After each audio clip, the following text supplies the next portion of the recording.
Good morning, good afternoon, good evening for those joining us. Thank you so much for being here.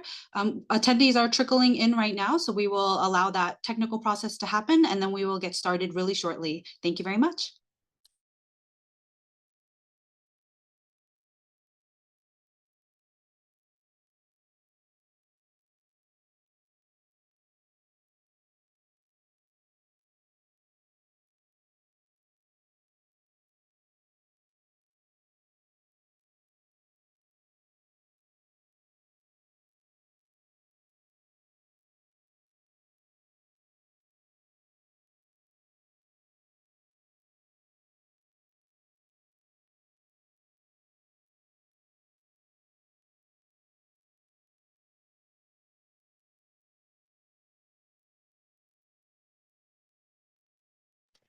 Greetings, everyone. Thank you so much for joining us. I know that attendees are trickling in. Just wanted to thank you for joining the side event, Strengthening African Food Security, Nutrition, and Agri-Food SMEs. I'm going to add this to the chat as well, but please feel free to share your name, organization, and where you are dialing in from. And as well, we will have a time for audience Q&A after both panels. So we welcome those questions to be asked in the Q&A format as well.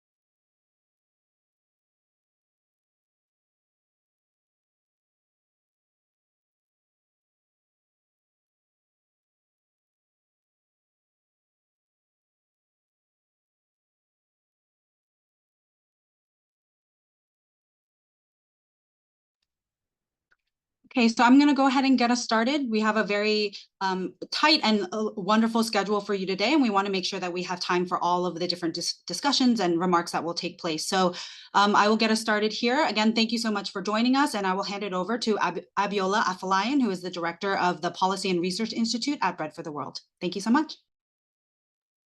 Thank you so much, Joyce. Good afternoon, good evening, and welcome to Bread for the World and African Food Changemakers event entitled Strengthening African Nutrition, Food Security, and Agri-SMEs, a dialogue with U.S. agencies, public and private sector stakeholders, here at the sidelines of the UN General Assembly. We have two panels today. The first one is exploring opportunities and challenges for African agri-SMEs, securing funding, marketing effectively, and recruiting talent. The second one is empowering Africa's future for nutrition, innovating to feed 2.5 billion by 2050. My name is Abiola Afolayan, and I'm the director in the Policy and Research Institute at Bread for the World. I observe all protocols, welcome all dignitaries, and our audience from across all sectors and corners of the earth.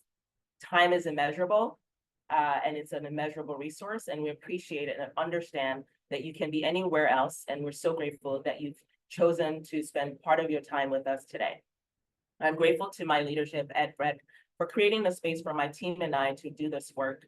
In fact, it was Eugene, our CEO, who encouraged the partnership with AFC to leverage Bread's 50 years of policy advocacy for food security by mobilizing our over 200,000 grassroots leaders in partnership with AFC's remarkable footprint on the continent with over 4,000 entrepreneurs in 43 African countries. Bread for the World works on a robust food security and nutrition policy portfolio through our advocacy at the US Congress.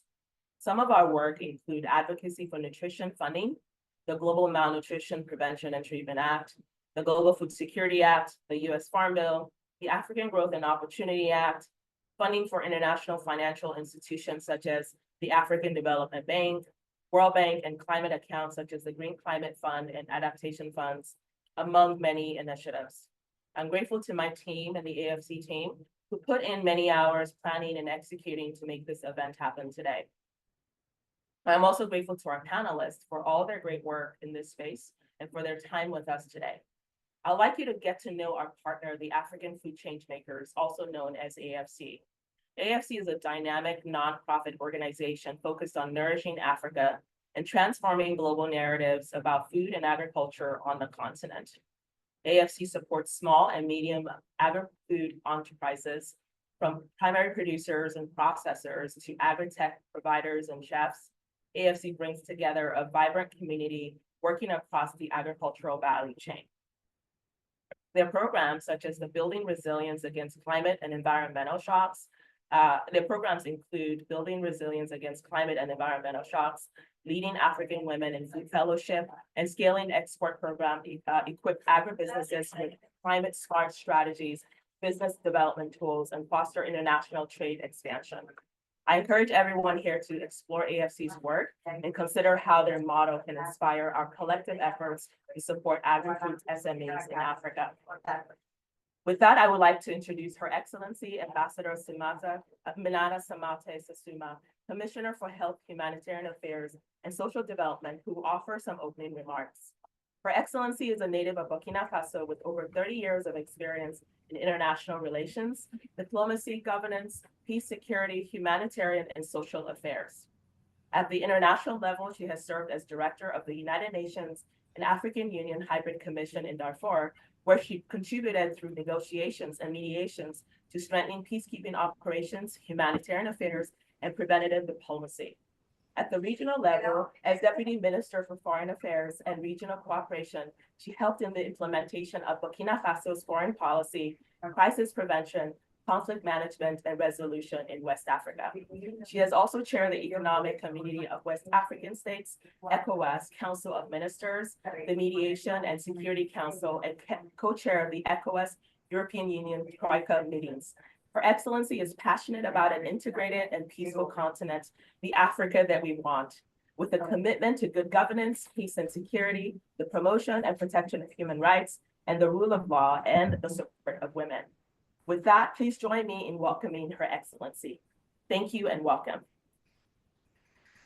Thank you so much, Abiola, for your kind word, and distinguished participant, dignitaries attending this important meeting, and the one joining us this afternoon. My appreciation for convening this important meeting today.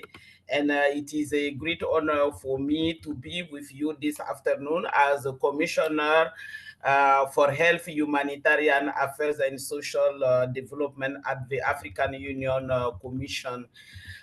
One of our core responsibilities is the fight against hunger and malnutrition.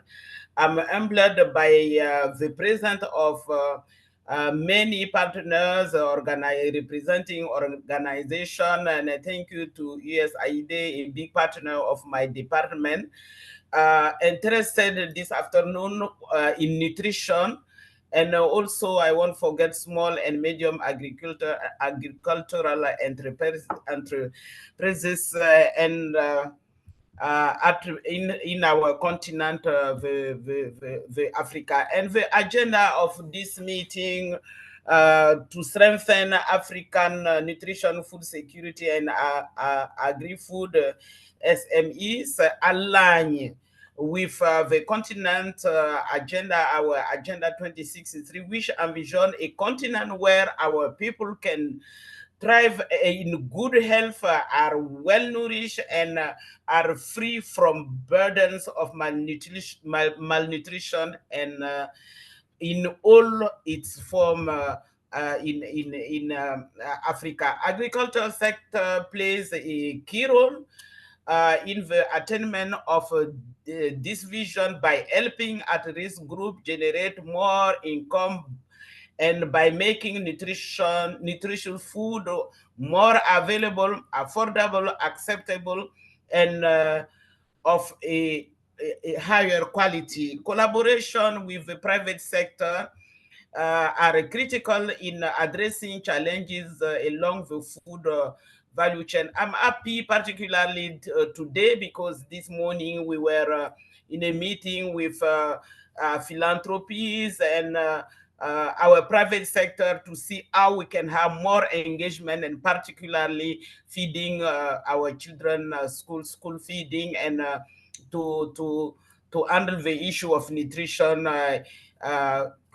in Africa. This is very important for us because Africa, we witness significant economic and agricultural growth over the past 2 decades. With its gross domestic product doubling from 2000 to 2021, and its agricultural sector becoming one of the fastest growing globally. Despite this advancement, as you all know, we are a young continent, populated continent, but we have progress, yes, which is very important, but we face also challenges. The rising costs have made a healthy debt unaffordable, especially with the situation between Russia and Ukraine for hundreds million of our citizens. 20%, more than 20% of Africa's population continue to experience hunger, while 58% are facing food insecurity. The reasons are many. We have now climate change, we have a conflict going on in Africa, and sometimes governance issues, especially this climate change with drought, then after flood is became a problem and creating food insecurity in our continent. We have some progress, yes, in reducing stunting rates. However, other form of malnutrition, including anemia, remain a big challenge, especially for our girls.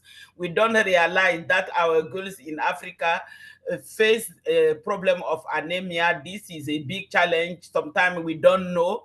As women, we have our own challenges with our period that creating anemia to our girls.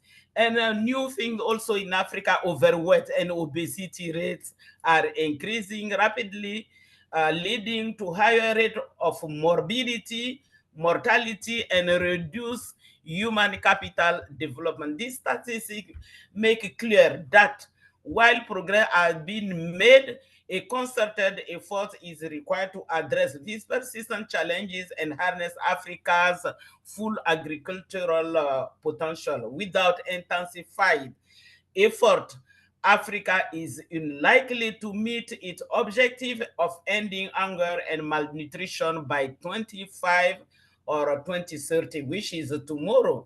Agricultural transformation must become a reality. Distinguished participant, today's meeting is very important also because of the recent crisis of COVID-19. I already talked about Ukraine and Russia have significantly disrupted Africa's agricultural sector, and scoring the necessity of a new agenda beyond 25 to address emerging challenges, including climate change, as I mentioned.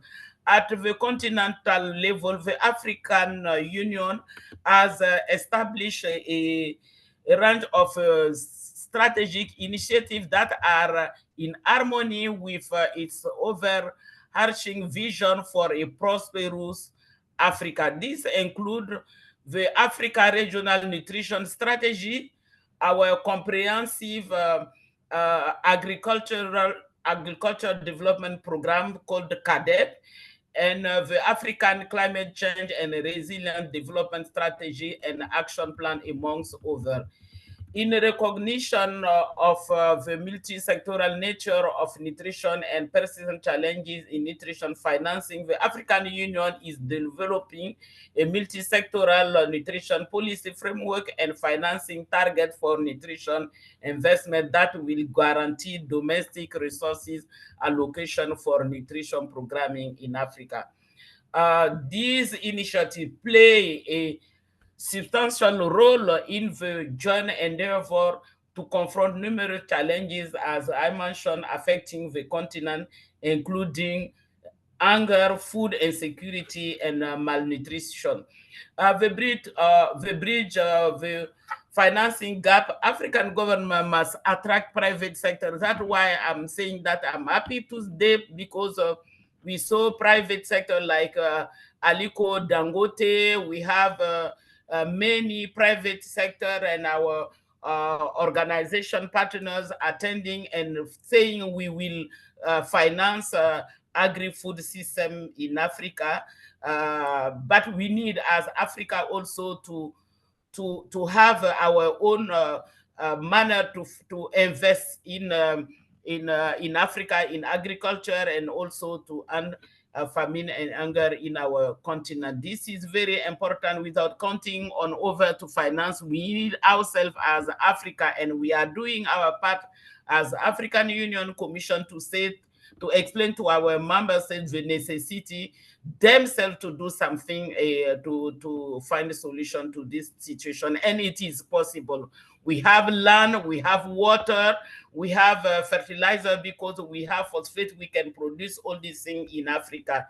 And seeing multilateral organization, international financial institution, private sector, and philanthropies being with us, I would like to say they must make a transformative nutrition financing decision and increase their commitment and funding for nutrition. With our partners, I believe firmly that we can address these challenges. I'm quite sure for that, to have healthier and more nourished African citizens. As I'm conclude, I call upon all of us to renew our dedication to creating a continent where every life is valued, where health, nutrition, and well-being is a priority, and where every African can lead and fulfill dignified and prosperous life. I would like to say sincerely thank you to the organizer of this event.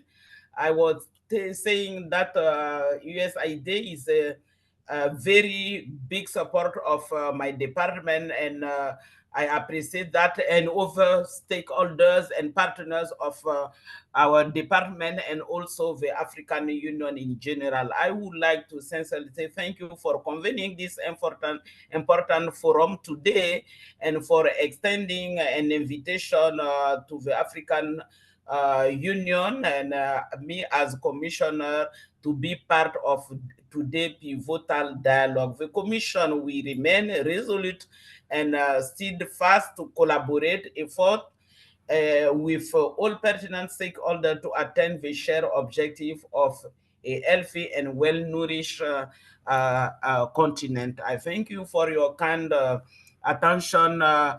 Unfortunately, I won't be able to stay till the end. I'm in New York now, and my boss, the chairperson of the African Union Commission, requested me to attend in a meeting on his behalf. I will continue with you, but when it will be time to join that meeting physically, I will leave and to say sincerely thank you. I'm happy to be with you. I remain engaged. You can count on me as a woman, as a commissioner, as a politician. We need to talk to our leadership and to thank our partners for being with us this afternoon. Thank you for the honor given to me. Thank you so much, Your Excellency. And I can the audience please join me in giving her a virtual hand of applause? And thank you for all your amazing work on the continent of Africa, because I believe that, really your bio that I read was just scratching the surface. Your remarkable work on the continent is impressive and inspiring all at once. So we look forward to a continued partnership with you on this amazing portfolio. And we feel very honored that you've taken time out of your busy schedule to honor us with your presence. And we value however long you can stay with us. And our greetings to everyone on your team who made this happen. So with that, I'm going to segue into the panel discussion. I'm going to be introducing our Eugene Cho. So it's my pleasure to usher us into panel one of our two-panel discussion today, moderated by Reverend Eugene Cho, CEO and President of Bread for the World. Reverend Cho leads Bread for the World, a nationwide Christian advocacy organization that educates on hunger and equips people to advocate for policies to end it in the US and around the world. He preaches and speaks about Bread's mission to end hunger, justice, and leadership at the intersection of faith and public life. Eugene is co-chair of the US Nutrition CEO Council, the body of leaders from international NGOs encouraging the US government, civil society, corporations, and other stakeholders to make global nutrition expertise into law and policy. He also serves on the board of Interaction, which is the largest US-based alliance of INGOs, and on the coordinating committee of the Circle of Protection, which is a coalition of church bodies and related ministries who have united across theological, sociological, and political differences to advocate for US government policies that better address the needs of people experiencing poverty and vulnerability. Eugene has been recognized by the US Department of Homeland Security as an outstanding American by choice, which was established to recognize the significant contributions and achievements of naturalized US citizens. Prior to becoming president and CEO of Bread for the World, Eugene pastored local churches for nearly 30 years. He is founder and visionary of One Day's Wages, which works to promote awareness of extreme global poverty by inviting simple giving of one day's wage and support sustainable relief through partnerships, especially with small organizations in the developing regions of the world. Eugene is also the author of multiple books that leverage his work around faith, race, and justice. He's married with 3 adult children. With this, I'll pass it on to Eugene to engage us on this first panel entitled Exploring Opportunities and Challenges for African Agri-SMEs, Securing Funding, Marketing Effectively, and Recruiting Talent. Over to you, Eugene, and thank you. All right. Thank you, Abiola, so very much. That was an exhausting bio. You should have read all of that, but thank you again so much. And let me again join the choir of welcoming each and every single one of you here. We're so delighted that you've made time. Let me unpack a little bit of this title of our panel, Exploring Opportunities and Challenges for African Agri-SMEs, Securing Funding, Marketing Effectively, and Recruiting Talent. It's a mouthful, but here's what we're talking about. 733 million people faced hunger in 2023. 733 million people, 1 in 5 in Africa. And we all agree it does not have to be this way. This is a circumstance that is solvable. So today we're going to focus on Africa and the continent's nutrition, agricultural, and food security sectors, the impacts of climate change, the importance of localization, and leveraging talent on the continent. The agricultural sector is pivotal for Africa's economic development and food security. We all know this. As Africa's largest employer and economic engine, agricultural small and medium enterprises, or SMEs, are instrumental in driving innovation through locally led development, creating employment opportunities to strengthen local systems, and ensuring sustainable food production practices.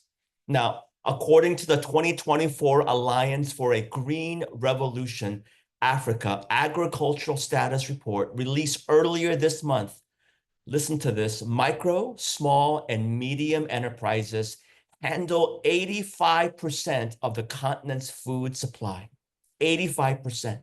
And yet, 3 out of 4 agri-SMEs do not have access to formal bank financing and do not qualify for microfinance. There is an estimated $55 to $80 billion gap in unmet demand for financing. This is the reason why we have our distinguished experts and panelists that are joining us for this first session. Speaking of talent, let me go ahead and just introduce our panelists. I'll try to read the shortened version of their bios, and then we'll get into our discussions with them. Farah Barrios is Director for Global Food Security and Development Planning with the White House National Security Council. She directs interagency global food security assistance, has helped to steer policy and nearly $6 billion in assistance this year through international fora like the G7, the United Nations General Assembly, and the G20. She has a long history of driving U.S. initiatives, including at USAID, where she helped create Feed the Future and at the Millennium Challenge Corporation. Sini Samba is CEO and co-founder of Le Licensu in Senegal. She works from farmers to babies. The company produces nutritious, locally sourced baby food and also works with smallholder farmers and women's groups to reduce post-harvest losses, strengthen local food value chains, and promote an inclusive economy. Ms. Samba is passionate about the importance of the first 1,000 days in a child's life and conducts awareness and educational campaigns on maternal and infant nutrition. And finally, Angela Juliana Odero is co-founder and CEO of Rio Fish Limited Kenya. And in her role, Ms. Odero drives innovation in Kenya's fish value chain, focusing on empowering women and youth to participate meaningfully in the industry. Under her leadership, Rio Fish is transforming sustainable fish farming through the integration of technology and creating social change within local communities. She is also chairperson of the Commercial Aquaculture Association of Kenya and a member of the Lake Victoria Fisheries Organization Working Group on Fish Genetics, Breeding, and Biodiversity. Sincerely, thank you all for being here today. I want to remind our panelists, we have a limited time, and so we want to hear as much from you. So I'm going to play that timekeeper. We're asking you to keep your responses to about 3 to 4 minutes. And what I'll do is I'll ask each of you a question. And then the second round, I'll ask a question for the entire group. My first question is for Farah Barrios at the National Security Council. I know that her video is not able to be on, but so here's the question, Farah. How important are small and medium enterprises to building resilient food systems, and why is this important to this White House administration? Farah?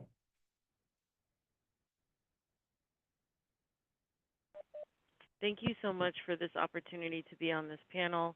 I wanted to first thank Her Excellency for being with us.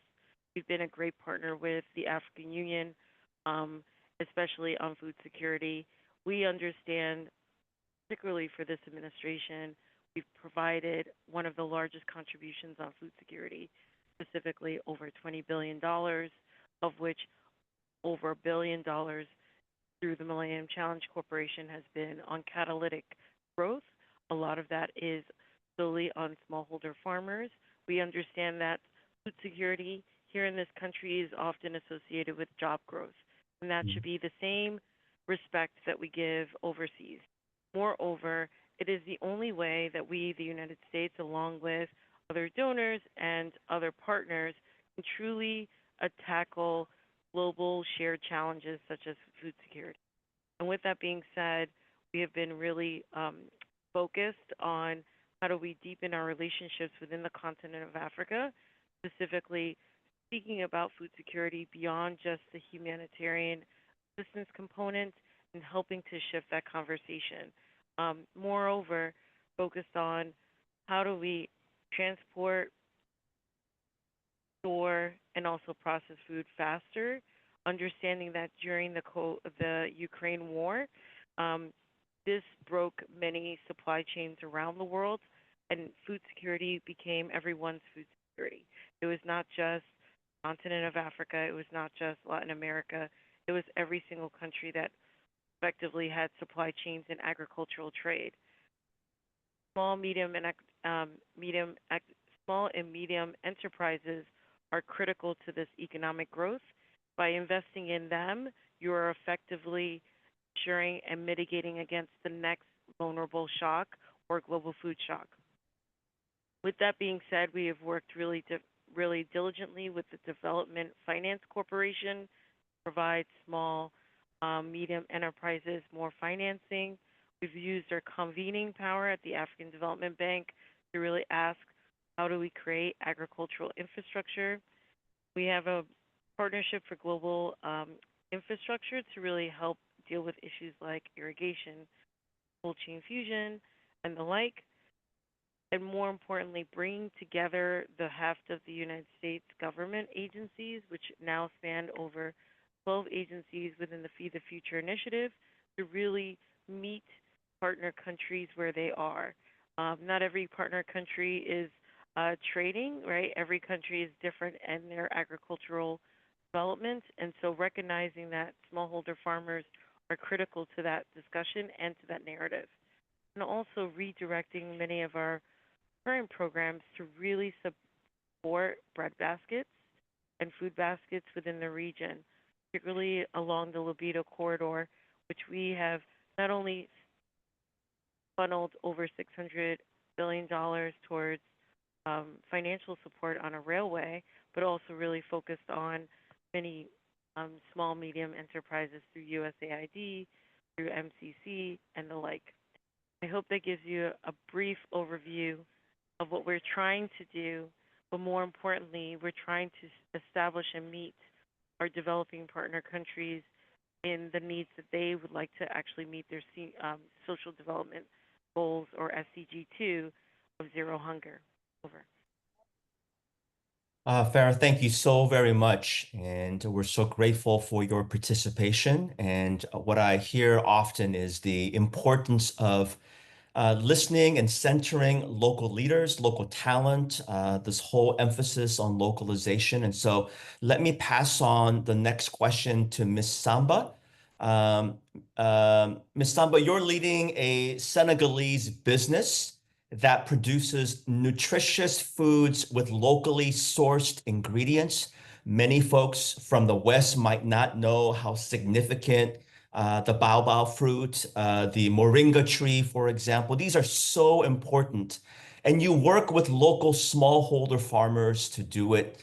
So tell us how you came to develop this model, how you've been able to make long-term resiliency a foundation of your business, and the challenges that you face. Looking forward to learning from you. Thank you so much, Ejin. And yeah, my name is, thank you for having me. My name is Sini Samba from Senegal. And the company Le Lionceau has started 6 years ago when I realized that there were an imbalance in our food systems. On one hand, there were smallholder farmers who were struggling to have access to market and are facing farm losses up to 60%, while on the other hand, in the market, we have mainly imported products for baby food. And children under 5, they are still suffering. They are still suffering in malnutrition. We have 17% of children under 5 who are suffering from a form of malnutrition. So for me, as a food processing engineer, I just could not accept this critical situation. And I decided to act, to go back in my home country, because before I was based in France. So to go back in Senegal and create this company, Le Lionceau, with a mission to improve the nutritional status of babies while strengthening the local food value chain by collaborating with smallholder farmers and women's group. And today, our model works because we developed innovative solutions by leveraging on African indigenous crops, such as you said, baobab, moringa, cowpea, fonio, millet, all those simple products, that are gifted from our motherland. And they are very nutritious and they're also climate smart. And for me, they really deserve to be valorized and to add value. And that's why we developed purees infant flour based on this raw product, sourcing directly from small-scale farmers. And we also collaborate with women group to process them, and then we add value and distribute it at the national level. And our model also worked because it's not only about products, it's also about community engagement. So at the beginning, we really wanted to be sure that our model will work. So we engage parents, especially moms, to be our ambassador, to have feedbacks about what are their needs when it comes to baby food. And also, they are talking about our products, our brand into their friends, but also we realized that there were a lack of nutrition education. So we've managed to really set up a first 1,000 days nutrition education program in rural community, but also in urban area, to really increase the importance of the first 1,000 days and be sure that moms are more aware about why it's important to eat healthy and nutritious. So for us, since inception, we really managed to reach over 110,000 babies, and we collaborate with 3,000 smallholder farmers. And when you are working in the food system, you are creating jobs along all the food value chain, but also you are creating economic opportunities for women. But to be really honest, Eugene, it was very, very challenging to achieve this result since 5 years.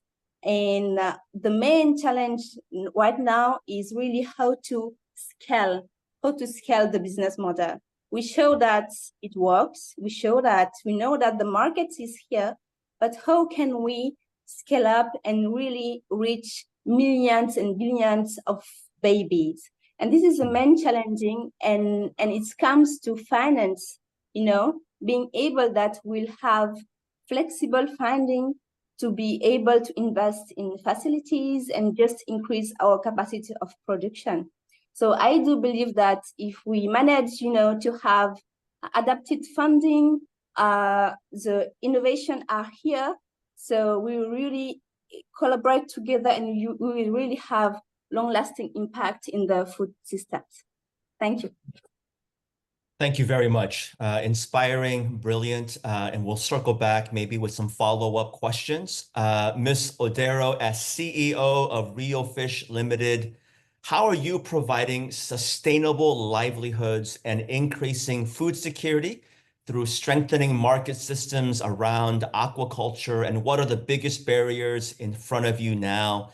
This is kind of a fancy way of saying, teach us more about what you're doing and how it's working and what the challenges might be. Thank you very much, Eugene. I'm really excited to be here to share with you what Rio Fish is doing. One thing is that I'm very passionate about the community I come from. We're a fishing community, and we've relied on fish and fishing activities for our livelihoods for thousands of years. Now, unfortunately, right now, we are faced with dwindling wildcat stocks, which are threatening livelihoods and food security. So at Rio Fish, we are committed to providing sustainable livelihoods and food security. We do this by focusing on the underserved members of our community, who actually are the ones who produce the food, and these are the women and the youth. So we train them and we support them to adopt data-led aquaculture, moving away from wild catch. And this will minimize environmental impact, improve the efficiency in producing food, and of course, is climate smart, because one of the reasons why we have dwindling wild catch is because of climate change. Then when these small holders, get into fish farming, then they'll struggle to sell their food, sell the fish. So we give them access to cold chain, which is really expensive. So we have cold chain trucks, we have ice, and we aggregate this fish from the fish farmers. We pay them competitive prices, and then we also train them on how to handle the fish, so that by the time we're coming to collect the fish, that fish has retained its quality and is handled correctly. And then we will process this fish into a variety of products and distribute to the market. And when we get to the market, traditionally in my community, women are the ones who process fish and sell it to the end consumer. And then unfortunately, they have over the years been exploited by predator fishermen, where they have to give sexual favors in exchange for fish. So now we are cutting out those predator fishermen and giving women access to fish purely for the price of the fish, and we bring the fish close to them. And fish is available in outlets which are run and owned by women like them, and they're able to buy the fish from these women. And then we have also developed an e-commerce platform, which then means that they don't just rely on the walk-in customers who can come to the market, but they can also be able to access those customers who are not able to get to the market. And post-COVID, a lot of Kenyans have embraced e-commerce, so it's that is doing really well. And then the other thing also is that food is becoming very expensive, and things like beef have a very high beef production has a very high carbon footprint, unlike fish, which has a significantly lower carbon footprint. So we're encouraging people, even communities that don't traditionally eat fish, to get into fish eating, and we're doing this by developing a variety of fish products. Just this week, we launched fish sausages into the Kenyan market. Sausages are a very popular breakfast dish in Kenya, but we are used to chicken and beef sausages. So now we have launched fish sausages. And then some of the barriers we face, the greatest barrier we face is inadequate capital access. Yeah, getting capital as a small enterprise is very difficult. And what makes it worse is that as a woman, we are a majority women-owned business. So that really makes it difficult for us to raise finance. But we've been in business for over 6 years. We've made it, we've been able to raise finance, and we're encouraging other women to also get into business because it's doable. Then there's the cultural norms. We're really trying to work with women to get them to get involved in fish production, not just fish processing and selling. There's a lot of cultural barriers, gender barriers, and women and youth struggle to adopt technology. Sometimes it's just because they can't afford it. They may want to, they can't afford it, or they don't want to. So we are really, really working hard to sensitize, bring on board the women and the youth, as well as have mentors, people talk to them, role models, just to make sure that we have an inclusive approach that is sustainable and can be adopted. Thank you. Wow, this is incredible. Thank you both so much. Please feel free to maybe submit the links to your respective companies on the chat. I suspect people might be Googling even as we're speaking right now, but I find it so interesting that both of your businesses, your enterprises, are 6 years old. I could sense in the voice there's some scars along the way, lots of lessons learned, but also success. But the big challenge seems to be, how do we scale this so that it impacts more and more people? So maybe we can dig into that a little bit. And then I do notice that there are a couple questions that people have submitted, and I'll do my best to get to some of them. But this is directed to all three, and maybe we'll go back in that same order. I'll go back to Farah, Simi, and then Angela. So maybe if I were to ask you, what are your short and long-term aspirations for African small and medium enterprises? Maybe we can get a little bit more specific. I'm asking for your vision for SMEs as it relates hypothetically to trade between US and Africa, such as through the AGOA, African Growth and Opportunity Act, maybe through agricultural development partnerships between the US and African countries, such as with Feed the Future and for the next administration. Would love to hear if there are some goals or aspirations that you would love others to hear. And because we have representatives from the White House and USAID, but Farah, could I go back to you and ask for your thoughts? Sure. I mean, my biggest aspiration is that when we answer the call for world leaders to come together and galvanize on food security nearly 2 years ago at the United Nations assembly, we definitely demonstrated that food security is not a charitable item, but it is a way forward on how you do business around the world. And then more importantly, that it is just as critical of national security to every single country, which is what the president has mentioned, that if you cannot feed your family, what does anything else matter? With that being said, aspirationally, I would like that when we ask for financing for small SMEs within the continent of Africa, that it's no longer a view of we're taking risky approaches, that it's truly bankable, that it is truly an opportunity to tap into not only the inspiration of young people that are on the continent, but also thinking about livelihoods.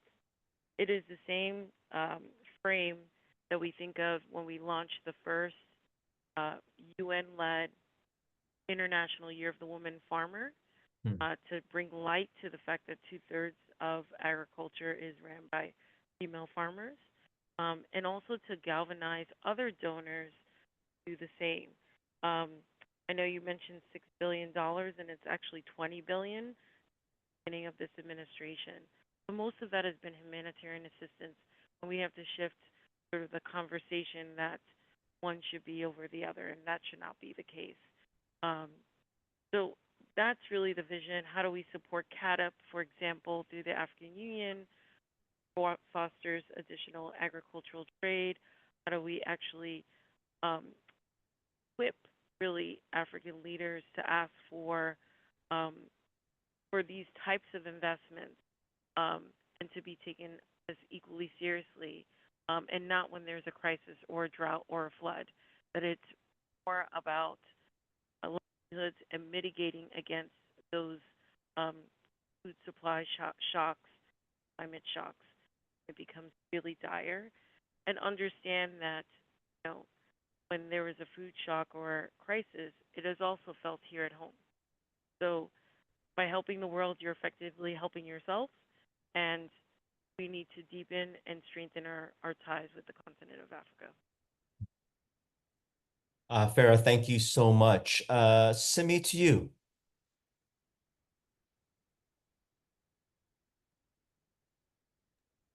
Yes, thank you so much, Jen. For me, the African diaspora is a huge market. Can you imagine? There are a lot of opportunities there if we manage to bring in the market added value product. For example, if you have a family in Des Moines or in Ohio, originally from Africa, they will have the chance, for instance, to give to their babies the opportunity to have baby food with the African flavors, about baobab fruit, the moringa, the fonio, and then these babies will really have the chance to eat the testes originally from Africa. And it's not only about products, it's also making consumer aware that when they buy a product, they are really supporting the local value chain. It's about the smallholder farmers where we source our products. It's about the youth who are working with the company, or the women who are behind. But for that, it's very important to support SMEs, to be sure that they will meet the international standards related to quality or food safety. Otherwise, we'll still have unbalance in the trade.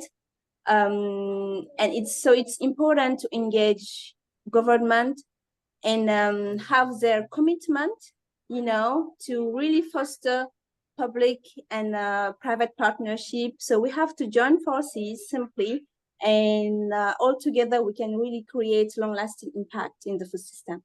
Thank you. Simi, thank you very much. Ms. Lodero, what are your thoughts?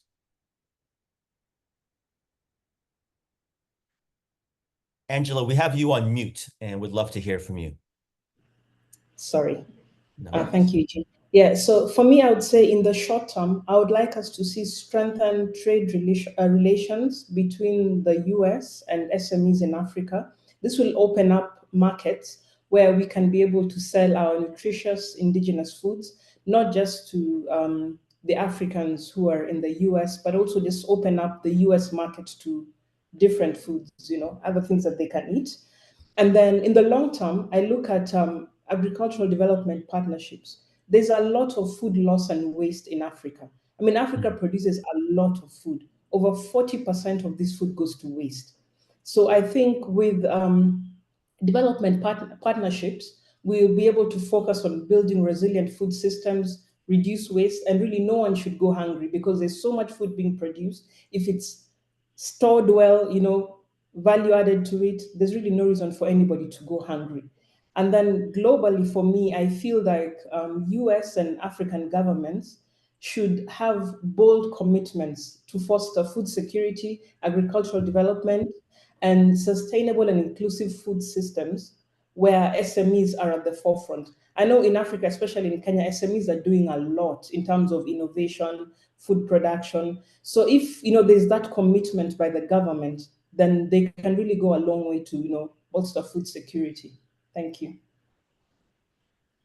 Wow, this is really, really fascinating. Farah, you have a response. Would love to hear from you. I just wanted to echo 100% all of what has been said, but I also wanted to stress that in this administration, we've actually launched the U.S. Africa Strategic Partnership on Food Security, which has not been done before, and it's really been a forefront to really galvanize around what are these high potential opportunities. Kenya was part of it, hence the Kenya Day visit, and also what are these bread baskets that we can really demonstrate high trade, high potential, and more importantly, really galvanize not just on food production, but rather all the components around the value chain, infrastructure, refrigeration, etc. The things that public governments can do and do very well. And I do want to say, I am very much pleased to hear what I'm hearing because it only underscores the conversations that we've been having here. Over. Very good. Thank you so much. I've got a couple questions from our audience, and unfortunately, I may not be able to ask each question to every single person, but let's try to get to a couple of them. Here's question number one. Are SMEs equipped to add nutrients that many people lack to foods? And Cindy, I want to ask this question to you because I think your enterprise really focuses on nutrition, nutrients, but particularly in the local context. Again, when you're talking about moringa trees, a lot of folks here in the West have no idea that that produces 7 times the vitamin C of oranges, for example, and multiple levels of nutrients of bananas and what have you. But maybe you could speak a little bit about your thoughts about adding key nutrients in the food in your business. Yeah, thank you, Adrian, and thank you for the question. From my perspective, as I said earlier, in Africa, we have all these indigenous crops, which are very rich in terms of nutrition. But the chance that I have is like, I'm a food processing engineer. So I really know how to process all the several raw material to really add value on our product. And when I started the company, I realized that almost each 2 weeks, I have somebody from another country in Ivory Coast, in Botswana, also in Cameroon, who contacted me because they would like to do the same. And for me, I'm okay for that because it's really time for Africa, to create real industry and have a more widened vision. And for me, I really advocate for the food-to-food fortification because it's not only about adding premix in the food, It's about all the value chains that we are strengthening, and all the economic opportunities that we are developing. But still, I have to highlight that, all these traditional crops need also to have a more R&D to really measure the impact of this nutrition for babies, for instance, for babies at 6 months, and also to develop technologies related to some facilities to process them. As of today, it's take a lot of time to really process, the baobab, for instance, or the fonio, all these indigenous crops. So there's still work to do, but there are a lot of opportunities inside. Thank you. Brilliant. Thank you so much. Angela, I'm going to direct the next question to you. I was really moved by what you shared about your deep connection to your community, to your land, and to your people. And as much as I care about what is happening in Africa, I'll never be able to replicate that knowledge or that connection. There's a question about women, and you spoke about that being a very key part of your particular enterprise. I'm just going to read the question for you. Women are over half of the labor force when it comes to agriculture on the African continent. We know that it's more in certain places. Could you talk about the importance of women and the efforts to incorporate gender into policies and strengthening SMEs in this industry? And maybe you could speak about your industry. Thank you very much. That question is very, very dear to me.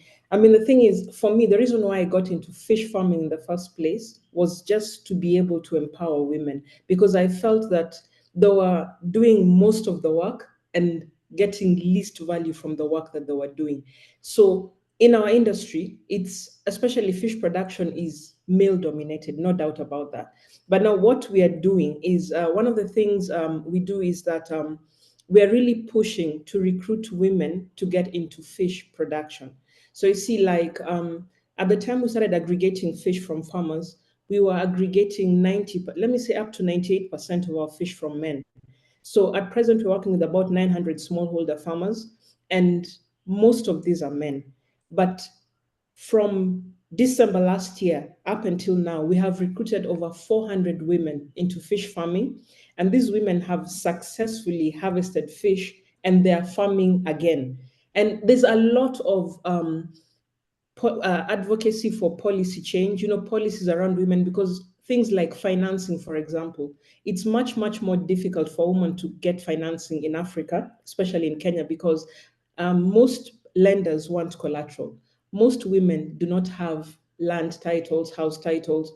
So, having other financing options that can allow these women to be able to access finance without having to give collateral, would be able to help them get into that space. And then even just a mindset shift. I find that women are generally, in Africa, women are generally risk averse. So, just making them see, like, it's a calculated risk. This is what we are going to do, how we are going to do it. And, so you get the buy-in of more women. And of course, now for me, like being the chairperson of the Commercial Aquaculture Association of Kenya, we are really pushing, for policies that are inclusive. And we're not just talking about women, we're also talking about youth, because youth face almost the same problems because they don't have access to that collateral to be able to borrow money. So ours is to advocate, push, and lead by example. Thank you. Angela, I'm going to ask you a follow-up question. What kind of fish do you specialize in? Can you just give us a quick summary? Right. So at Trio Fish, we farm tilapia in cages on Lake Victoria. But being that we are aggregators, we also aggregate Nile perch from the fishermen, and we also aggregate catfish from the pond farmers. So we deal in Nile perch, tilapia, and catfish, but we farm tilapia. Great. Thank you so much. I've got time for one question or one additional question. I want to direct this to all three of you. And it's probably something that maybe all of us can resonate with. There are times I feel tired in this work, whatever this general work around more compassion, more justice, more equity in the work that we all do. But the question that somebody asked is, what gives you most hope for improving nutrition? What gives you most hope for continuing in your calling, your vocation, your conviction? I'd be very keen on hearing your answers, your thoughts. Farah, I'd love to hear from you. As someone that's been at this work, we respect you so much in the DC space and beyond. What gives you most hope to continue onward? I think it's a little funny as I chuckle about it, right? And for two reasons. I think it depends on the day, number one. Number two, it's a unique time, right, of being in Washington. But I think it was best said that food really quells most disagreement. And what I mean by that is everyone can galvanize around the need to ensure that people understand to meet their families' basic needs, but also the education that goes along with it, whether it be who's actually benefiting from such resources, whether it be women, young people, entrepreneurs, and who is actually going to be able to carry the torch going forward. Everyone has a great idea, and it's about linking those great ideas. As a mom, I think about food a lot. I want my daughter to have the best opportunities as possible, right? Um, as a political person, most politicians care about the livelihoods in their own.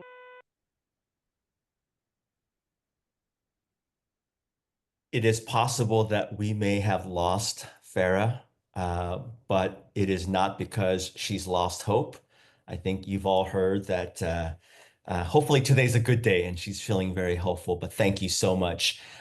Cindy, I would love to hear from you. What gives you hope to continue onward? You're in year 6 and we need you. Your country needs you. The world needs you. We need your expertise, your innovative ideas. Would love to learn about what gives you hope. Yeah, thank you, Eugene. Just as Emma said, Faria said, it depends on the day, you know. It's really, really, really not easy when you are running a business here in Africa and, you know, in general. But what makes me keeping my smile and being very optimistic is when I go into my office and asking to one of my collaborators, how are you? But a real how are you? You know, knowing that we are just humans, sharing our feelings, and when they speak to me and tell me that, you know, thanks to our activity, it's not just about he or her; it's about the whole African family, which is very big, who are benefiting from our activities. It really make me, you know, being very optimistic and being resilient and having hope that, you know, it's not just about this person. We can do it to millions of person who are looking for jobs. And also by doing these activities, we are really creating transformative impact. So that's why I still have my smile and I'm very hopeful. Amazing. Thank you so much. Angela, you've become my favorite fishing CEO in the time of this panel, and I mean that sincerely. I'm been inspired. What gives you hope? You know, Eugene, when you empower a woman, you empower a community. What gives me hope is when I see a woman who previously was just selling fish, which she had to buy from a fisherman who probably exploited her. And now she's able to produce her own fish and bring money home without being exploited. And she can actually make decisions that affect her life and she can speak up. That is what gives me hope. That change from a timid woman who's being exploited to a woman who is empowered can make decisions, and especially decisions that impact her. That gives me hope.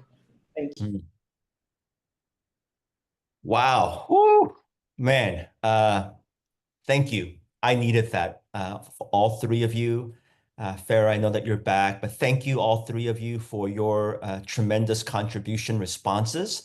I want to again thank all the panelists for being here today to help us learn, understand the challenges that you face, and what we can do to support Africa in increasing food security, nutrition, localization, and sustainable climate initiatives. We are so grateful for your time and expertise. Hopefully at the end of this whole session, we'll again thank you again. But I want to now draw your attention to our second panel, and it is my pleasure to introduce the moderator for our next panel. Dr. Patrick Webb is USAID's chief nutritionist. He is one of the world's most influential voices working at the intersection of food policy, climate change, and nutrition, as well as on emergency humanitarian assistance. He is also the US government's focal point for the upcoming Nutrition for Growth, the N4G Summit. He's been the director for the Feed the Future's Food Systems for Nutrition Innovation Lab, the chief of nutrition for the United Nations World Food Program, and a member of the maternal and child nutrition study group that oversaw the 2013 Lancet series on nutrition, considered the authoritative analysis for promoting nutrition. I'm also very grateful that Dr. Webb, despite being incredibly busy during this week here at UNGA, I've seen you, Dr. Webb, on numerous places, but you have not only made yourself available here, but I thank you for just being accessible to the wider audience. I've been on a couple calls with you as well as my staff. So, Dr. Webb, I will joyfully pass the moderating baton to you. Thank you so much. Thank you for that very warm introduction, Eugene. And, you know, a long list of things, but you know what? I still feel humbled when I hear the panelists tell their stories, just as you expressed. I think it's really wonderful to be part of this important discussion, not just because of the topics we're discussing, but the people who are discussing those topics. So thank you for the invitation. I am personally totally committed to bringing a greater focus to the role of SMEs of all kinds in supporting healthy diets, which then are the key underpinning of good nutrition. So, you know, we need this new focus, new attention to complement growing more and different foods. We need that, of course.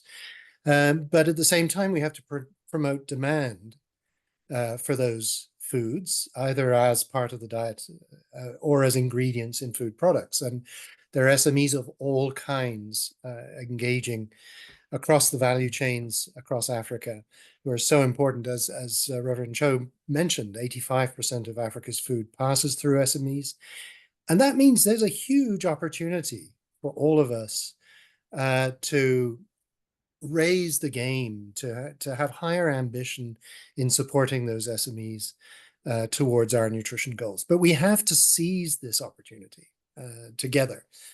As several previous speakers suggested, none of us can achieve our goals alone. Clearly, it takes a village led by women.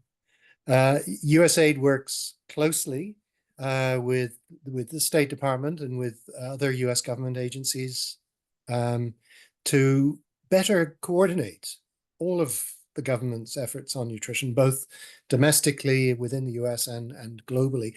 But it's partnerships with organizations like Bread for the World and so many friends in the private sector that matter hugely. So very grateful that our panelists are here today to discuss this. I mean, the key here, the key question is, how can we innovate across value chains to feed, not just to feed, the 2.5 billion Africans expected on the continent by 2050, not just to feed them, but to nourish that 2.5 billion Africans. It's an important distinction.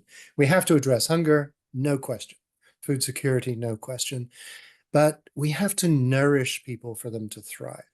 And we know that there's a lot of things that need to happen. It's incredible that between 2 and 3 billion people globally can't afford a healthy diet from local markets at local prices, and most of those are in Africa, right? So that's not just about poverty. It's about generating the demand, the pull, through increased purchasing power for the poor, as well as knowledge, as well as accessibility, and so on. So the moral and economic necessity of addressing all of these problems, it's quite clear. And perhaps, I don't know, some of you may have joined the Nutrition for Growth side event that was on Tuesday afternoon in New York. It was also online. And if you did, you'll have heard me say that we do have many solutions that we need already to eliminate malnutrition. Not all of them, but many. USAID made quite a lot of investments, about $12 billion for nutrition since 2021, across humanitarian actions to tackle child wasting, to promote exclusive breastfeeding, increasing micronutrient fortification, which came up a little bit earlier.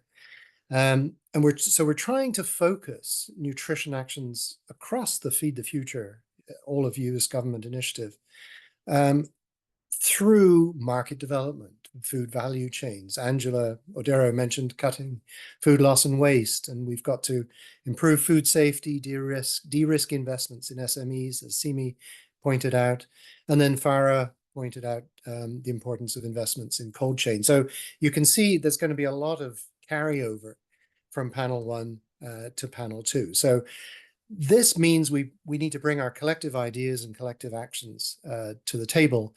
And our panelists in this panel 2 were clearly selected to reflect a diversity of roles and expertise. So we have at our fingertips here, George Uma, African Leaders for Nutrition Coordinator at the African Development Bank. Welcome, George. We have Dr. Zainab Wadabe, the CEO for the SEED project in Nigeria. Welcome, Zainab. We have Emma Murangiri, Technical Advisor to the Cabinet Secretary in the Ministry of Agriculture and Livestock Development of Kenya. Welcome, Emma. And Gaola Ramongalo, Managing Director of Red Circles in Botswana. So let's get straight in, given there's so many ideas to be explored. So first question for George. George Uma, can you briefly tell us about the Feed Africa initiative supported by the African Development Bank? And what's the role of nutrition in that initiative? And perhaps some examples of how efforts contributing to improving nutrition could be prioritized or scaled up by similar initiatives. Over to you, George. Thank you so much, Dr. Patrick. Please confirm that you can hear me about technological challenges. Thank you so much. And I want to recognize at this juncture, the presence of Her Excellency Ambassador Samata Minata, who has given opening remarks. Our remarks really are always an inspiration and a motivation to some of us advocates in the continent. And I'm really glad that she was able to attend. Thanks to Dr. Cho and Bread of the World for giving us the invitation, and you, Dr. Webb, for making yourself available for us to really be able to, discuss. The Africa Development Feed Africa initiative is part of the high fives, of our strategic priorities, basically looking at lighting Africa, powering Africa, and industrializing Africa, integrating Africa, and of course, finally improving the quality of life of the people of Africa. And these are key, strategic areas that, embolds Feed Africa as part of the greater priority for the African Development Bank. And that really underscores the institutional, commitments towards feeding the continent.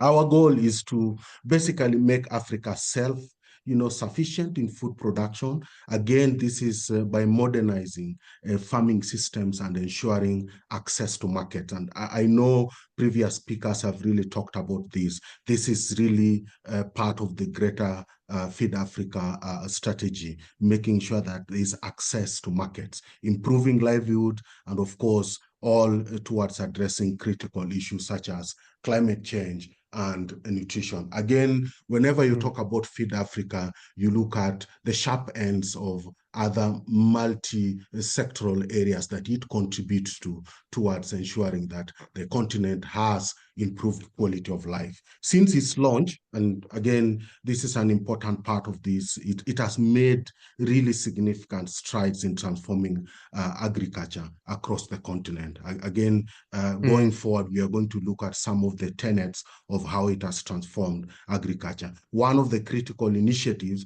and Dr. Patrick, you talked about innovation. This is where we want to go, because if we are going to ensure that this production of food, and not just food, but into nutritious food within the continent, then innovation becomes a critical part of this. And we have been able to see the success of Feed Africa through the contribution of its innovation of technologies for African agricultural transformation, the TAT program. Basically, the TAT facilitated the dissemination of high yield, climate resistant crop varieties. This is a critical part of ensuring that, given the climate change, given the different, climatic conditions of the African continent, the need to ensure that what is available in terms of seeds, in terms of what is, high yield, is actually climate resilient, and therefore we can be able to produce. And some of the crops that are really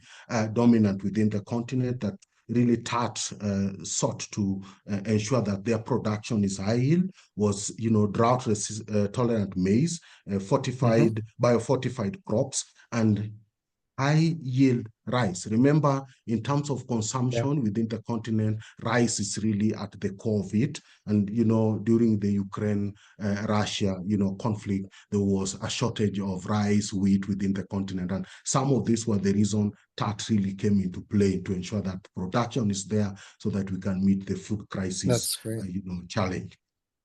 And really good. we have seen improved production, of food production in countries like Nigeria, Ethiopia, Rwanda, and of course today, given the focus was this for TAT and Feed Africa, was to also get to about 20 million women farmers. We've seen over 11 million farmers who are benefited from TAT across the continent, and this is the motivation that we are driving towards, making sure that production increases, and not just food production, but nutritious food production. That way we can feed the continent, but we can also feed them with the nutritious food. So I was going to ask a follow-up, George, but are you able to put your video on? And the same for other panel 2 members. If you have video, it would be great, so we could see your smile. I tried, but yes, I faced a bit of challenges. Again, I'm hoping that as things improve, I'll be able to do that. But I wanted to get, Dr. Webb, to the second innovation within, Feed Africa that is critical and, maybe worth mentioning for this particular participant. And we can have a follow-up on this so that we can see how Africa moves to the next level. The establishment of special agro-industrial processing zone was really a key one for a number of countries within the continent. And these zones have attracted significant investment in agro-processing. I was listening to some of the speakers talking about what women and men can do, within the local communities. And I see this as one of the areas that they can always plug in and see how they can turn raw agricultural products into high-value goods, thereby creating jobs and stimulating rural economies. I think this is where the special agro-industrial processing zone, as part of Feed Africa, is going to make sure we are not just producing food, but through food production, we are creating, jobs, we are stimulating rural economies, and with that, improving the purchasing power of our communities to be able to focus on also purchasing nutritious food, making sure that they have healthy diet. Because sometimes, because of different reasons, healthy diets can, attract costs. And with better purchasing power as part of, our program implementation, then we can see our communities improve. And with the healthy communities, we can continue to produce more so that we can feed, the Africa. And absolutely. thanks for adding that. Yeah, just to mention that, this initiative has actively promoted nutrition-sensitive agriculture. Within the project's design, we have designed these projects to really address malnutrition by increasing the availability of nutritious, biofortified foods, because this is exactly what we intended to do, making sure that the food production is actually one that also contributes to addressing malnutrition, which is high within the continent. The integration of nutrition in the various agricultural programs, and I've mentioned just two, there are quite a number of them, has supported the efforts to reduce stunting, but also, more importantly, micronutrient deficiency, particularly among the vulnerable population. And this is one of the, other successes that Feed Africa has demonstrated. And if you are going to look for, some of the interventions or innovations that we can actually scale up, these are some of the innovations that Feed Africa has demonstrated that can drive sustainable agricultural transformation, but also strengthen food security and improve nutrition outcome. I dare say that the central part of this is how nutrition plays a central role in this initiative. We are focused on, increasing food production that ensure food is nutrient rich, accessible to vulnerable population, by making sure that our investment can also tackle malnutrition through integrating nutrition-sensitive components. Thank you. Absolutely, you have to bring the two together, and your focus on the agri-food processing zones. I mean, SMEs cover a huge range of sizes. Obviously from micro to small and medium, and there's lots of possible approaches through cooperatives, through aggregator initiatives, through those kinds of zones. So my next question for Dr. Gwadabe, so the seed project in Nigeria, it's also focused on clearly in the name, seed and supply. But I know that the seed project also seeks to improve livelihoods and purchasing power and foster economic growth. Could you explain a little bit how, for example, what role do women play in the approach that you adopt for improving livelihoods through this kind of project? Over to you, Dr. Gwadabe. All right, so good afternoon, everyone. My name is Dr. Zainab Gwadabe. I'm from Nigeria. So in Nigeria, we have this culture of if there is an event like this and you want to acknowledge a lot of people and time will not permit. So we just kind of stand up on the existing protocol. So I want to stand on the existing protocol, but I cannot go ahead without acknowledging the presence of the Honorable Commissioner. So thank you, Africa Food Changemakers, and thank you, Bread for the World, for having me and giving me the opportunity to participate in this panel. So I want to start my answering you by also asking everyone a question. According to a study, about 70% of Africa are in one way or the other engaged in agriculture. We have the people, we have the land, and we have the support and intervention from development sector. Why are we still hungry? Why is Africa still hungry? I want us to just hold on to this question and we will answer it in the end. So yes, the seed project is a private seed company. And we have a mission on sustainable agriculture which cuts across the social, the environmental, and the economic aspect. We deal with food security to improving livelihoods and economic growth. So in terms of food security, we produce high-yielding, climate-resilient seeds with strong focus on biofortified crops and in the middle of climate change crisis and hunger and malnutrition issue in the continent. In terms of improving livelihoods, we try to give access to inputs, access to markets, and also build the capacity of our farmers. I'm in a public place, so sorry, I'm kind of distracted here.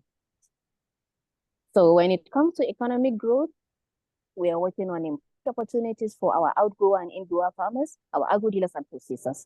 So in the seed project, women are very key and are at the very heart of our mission. We believe women are resilient, women are nurturers, women are multipliers, they are health conscious, they are organized, and they are very detail oriented.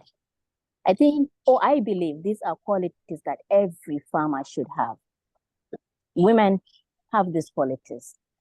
Where I come from, Nigeria, women are the house managers, they are the housekeepers, and also the people that work on the field, do most of the labor-intensive job and get the least. They earn less compared to what men earn. So they do a lot of activities around weeding, threshing, winnowing, and a lot of it. So the seed project decided to bring in women to the front line of seed production. We want the women to own it. We want them to earn it. We want them to be in the front line. This approach of bringing women to the seed production, what we normally do is we have a network of about, currently this dry season, we are working on high fortified maize, the provitamin A, maize, the iron, zinc, and other we're working with. So we are working with 1,500 women. What we do is give these women inputs. We support with seeds, foundation seed. We give them inputs, for example, something like fertilizer. They pay half of the money and half at harvest, because most of them, the price of fertilizer has increased because of the inflation in the country. And a lot of communities, farming communities, are not in the. As a seed company, we decided to develop this model to work with women farmers. We give them this support, and when they produce, we as a company, we will buy back the seeds, the certified seed they produce at 10% above prevailing market price. So this approach will help, is helping us to address the issue of counterfeit seeds in the market, and also high quality, high yielding, climate resilient seed variety in the market. So in terms of policy, I believe the policymakers should give women farmers more access to resources.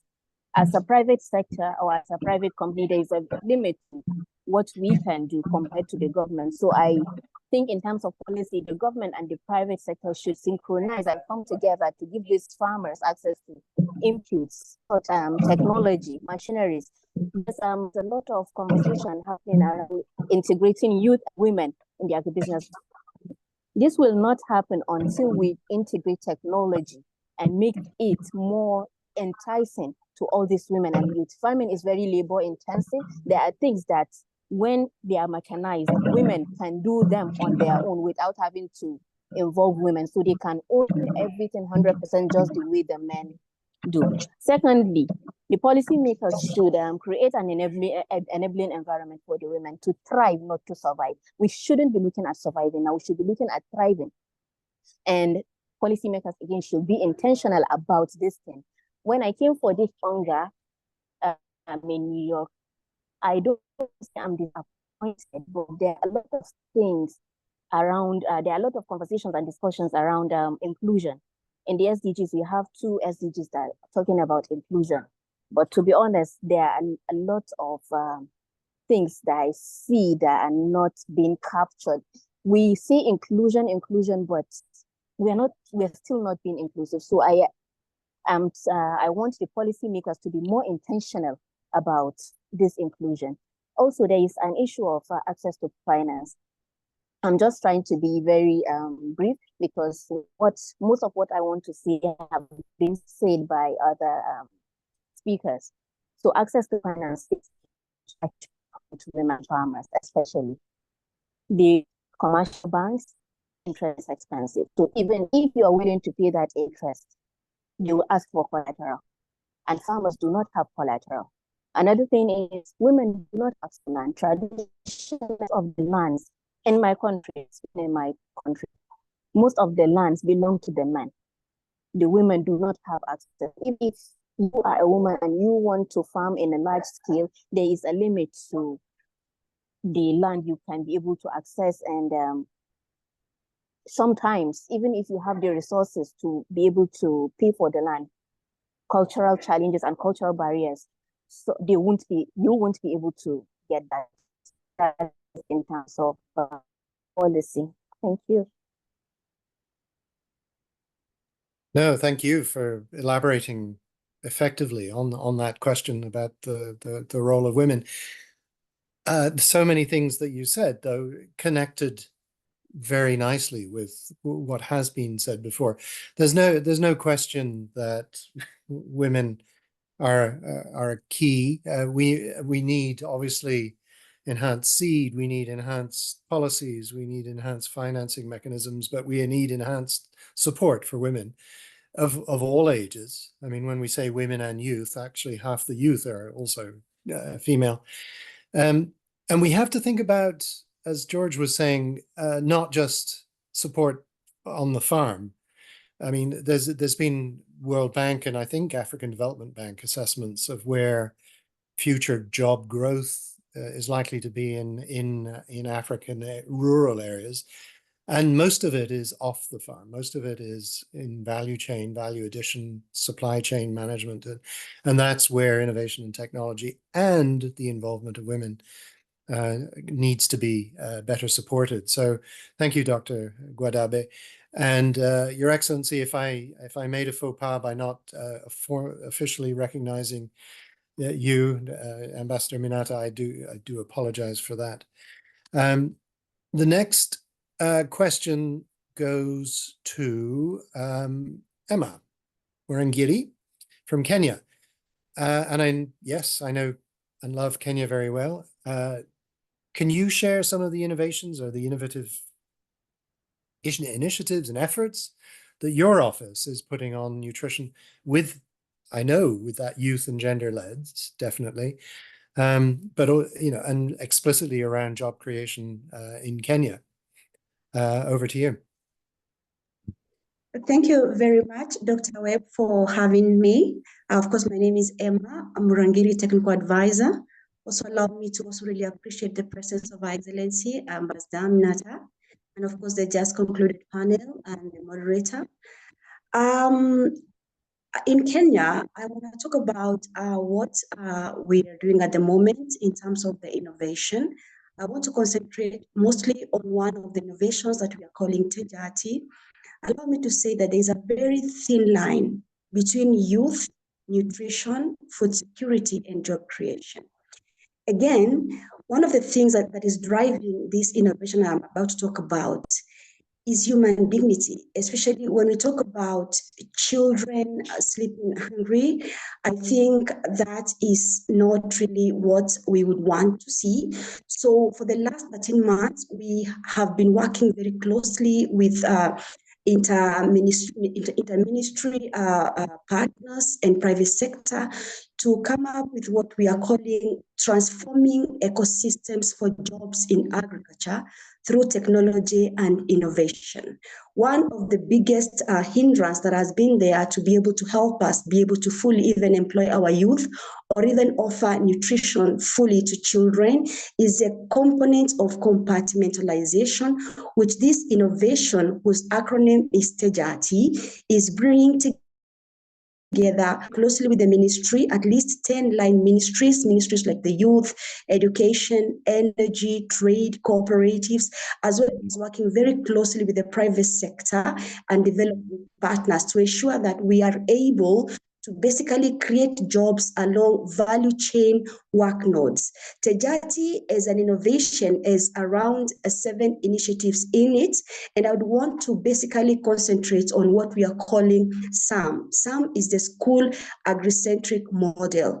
What this agricentric model is doing is basically concentrating on almost turning school ecosystems mostly as agricultural hubs, where basically within the school and outside the school, in at least a radius of around 100 or so acres, the community is able to produce food, and this community are basically the youth who work alongside that, concentrating mostly on what can grow within those areas and be able to basically feed the children in these schools.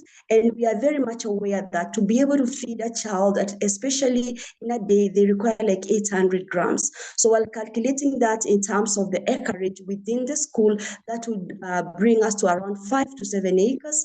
And then outside the school, working with the community to be able to at least ensure that this particular child has a good meal in the day. So basically, the school agri-centric model is looking at partnerships at ward level, at village level, and bring the partners around that ecosystem and be able to produce foods that are very nutritious, and also be able to ensure that some very dignified kind of kitchens are within this. One of the things why we are having the Ministry of Water as one of our key partners, it is the fact that we require to at least even be able to have like boreholes within this particular area, so that we can be able to have the season all around seasons to be able to produce the food. Again, we are very keen on looking at what really can grow within this particular commodity corridor, looking at crops like the high iron beans, the millets, the sorghums, and again, what else can the youth be able to do within that particular ecosystem and be able to work alongside the value chains. So in terms of the school agri-centric model, we are very keen on scaling it all up, because when we have even the schools becoming some of the aggregation sites, which then move all the way to the ward aggregation sites, and into what the government has been able to bring on board, like the county aggregation industrial parks. So the model of school agri-centric model is looking at least being able to reach the first year 2,500 schools with good nutrition, foods that are able to help these children. We're also very keen on some of these children who are also basically the heads of these families, and who also go to school, but they have to miss out their own meals to be able to feed their young ones. We're also very keen on these communities who are also working around. They are being able to work within the value chain, producer cooperatives, and then in the very end, then you can now be able to actually feed our children. In a span of 5 years, we are looking at having the school agri-centric model, beginning with 2,500 schools being able to at least meet the 24,000 public primary schools. Back to you, Dr. Webb. Wow. So everything you were talking about there was integration across sectors and partners across multiple players in this space. Yeah, just to follow up then, how have you found breaking down the traditional silos between sectors, and let alone between public and private interests? I can't imagine it's been easy, but are there lessons from Kenya? Thank you so much for your question, Dr. Webb.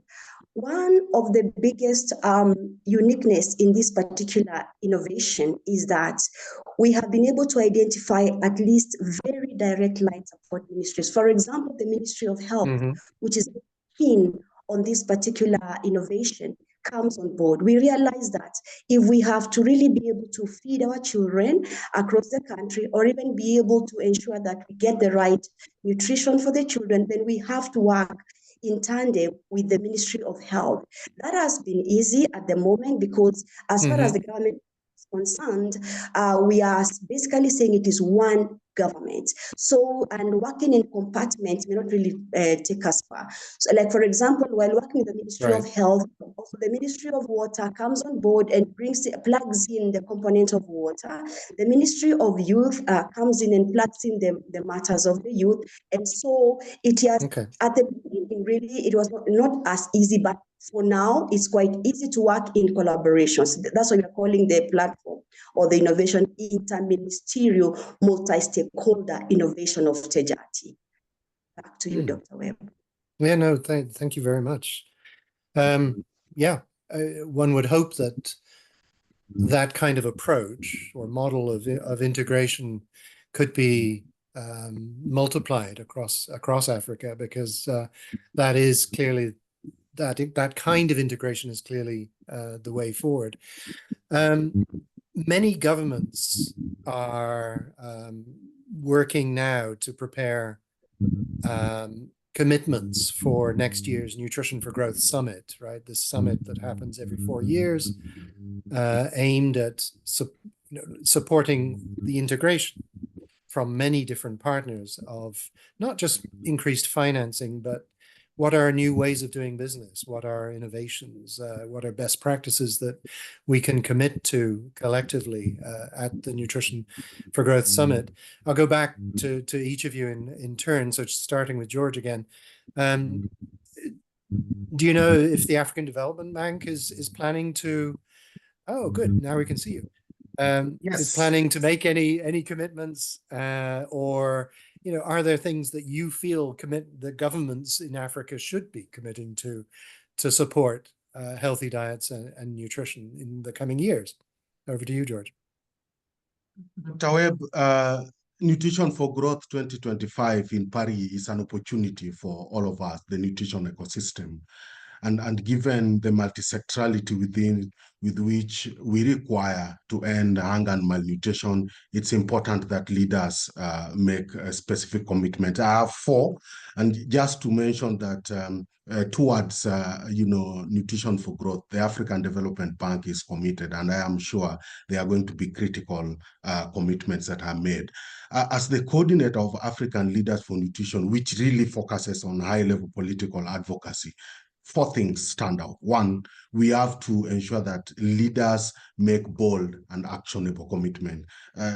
Dr. Webb, I want to underline not just bold, but actionable commitments that can enhance nutrition outcomes across the continent. And we are looking at, innovative strategies that, require that we invest in sustainable agricultural innovation that not only focus on food production, but really are geared towards prioritizing nutrition. Those are key, and interventions like promoting biofortified crops, scaling up nutrition sensitive agriculture are key, not forgetting that within the climate conditions, looking at integrating climate smart technologies to safeguard food security are key. Secondly, looking at mobilizing political will that can help us secure greater domestic resource allocation. And I am looking forward to African continents, which we are mobilizing to make a unified, commitments at the Nutrition for Growth, looking at where do we ensure that there is accountability for domestic resource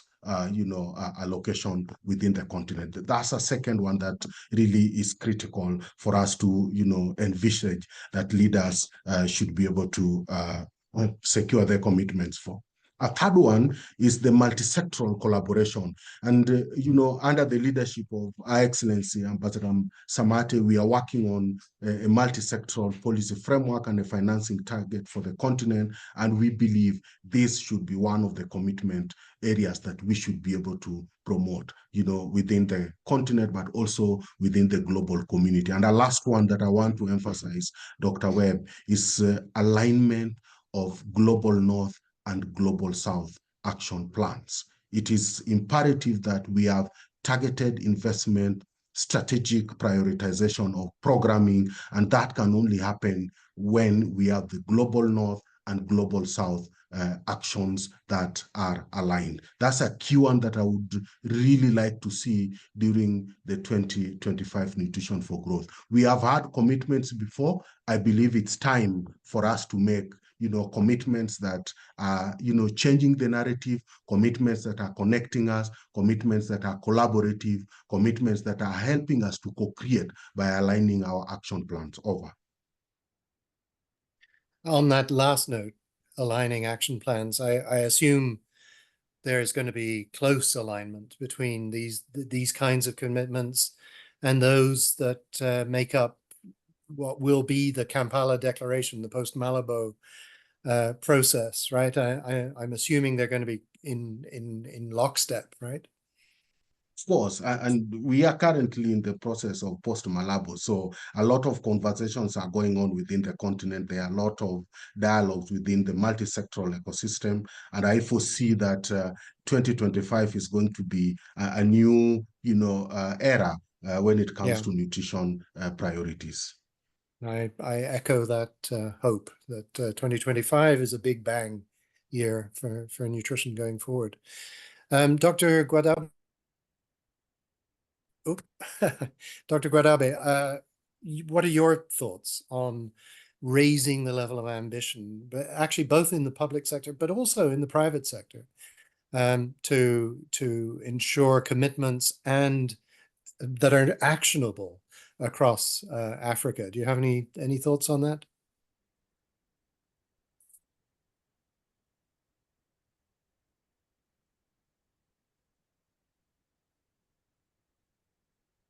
She may have stepped away or having technical difficulties.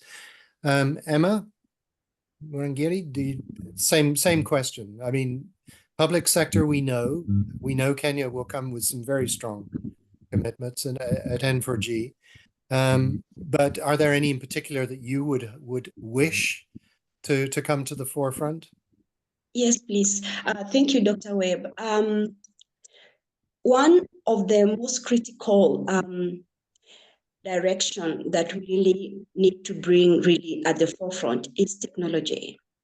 If we really have to grow the food that we require and ensure that we have the highest level of productivity, we really need to bring technology to the forefront all the way from the village up. I know and I'm aware that we do a lot of technology even in cities.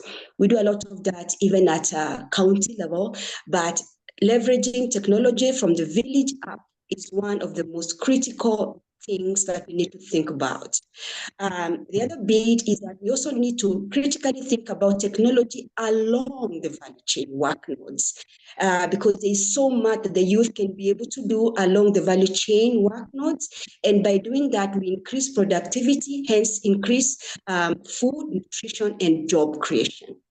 The other bit, which is critical, that I'm thinking can be brought to the forefront is empowering youth and SMEs. The deliberate effort of empowering them from the village all the way up is also going to add a lot of value to what would be discussed at the summit.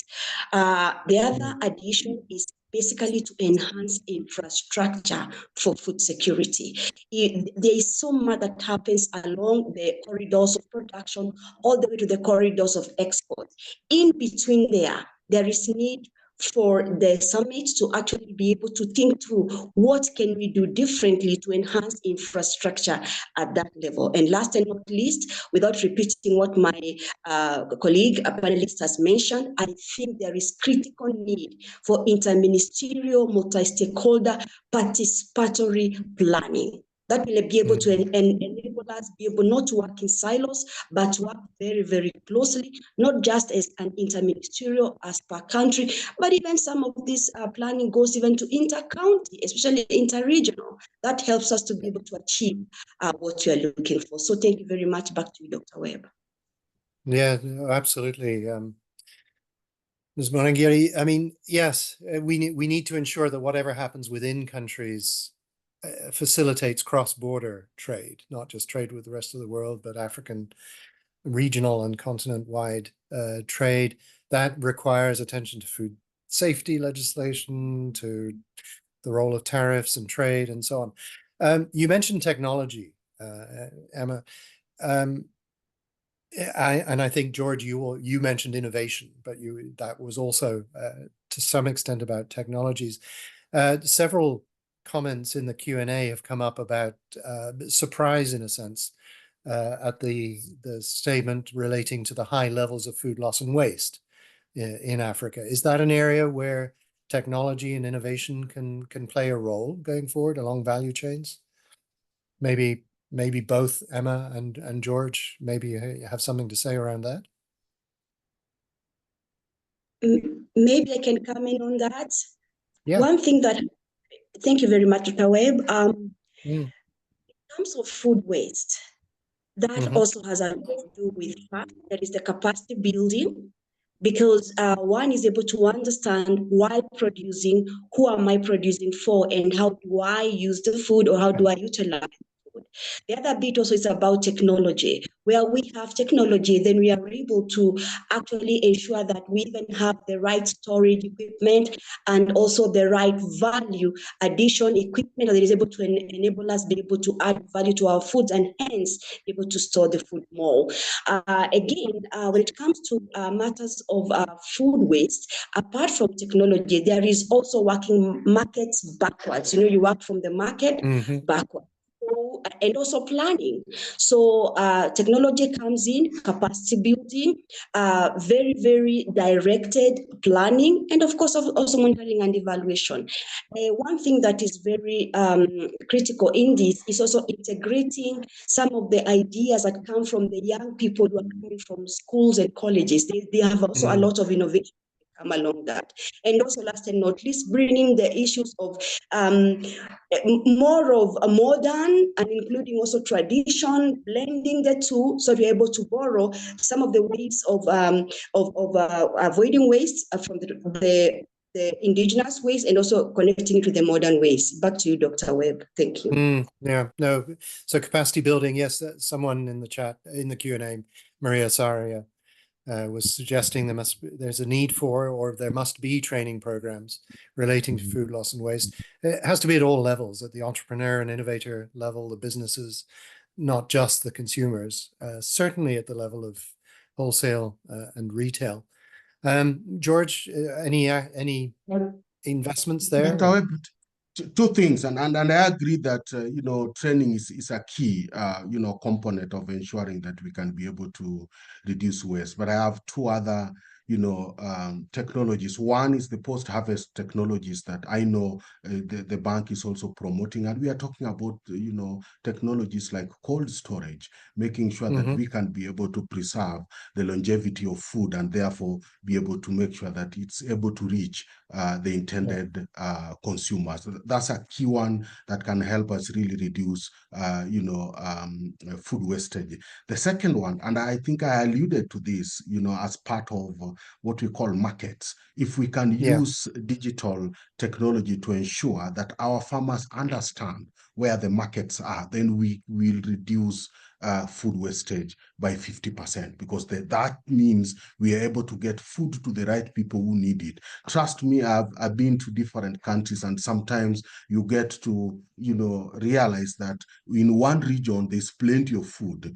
In another region, there's almost, you know, no food. And if we can ensure that there's enough information about markets that are available for farmers, then we can be able to reduce food wastage by 50%. And I think this the technology in terms of digital, you know, platforms is the way to go in reducing food wastage. Over.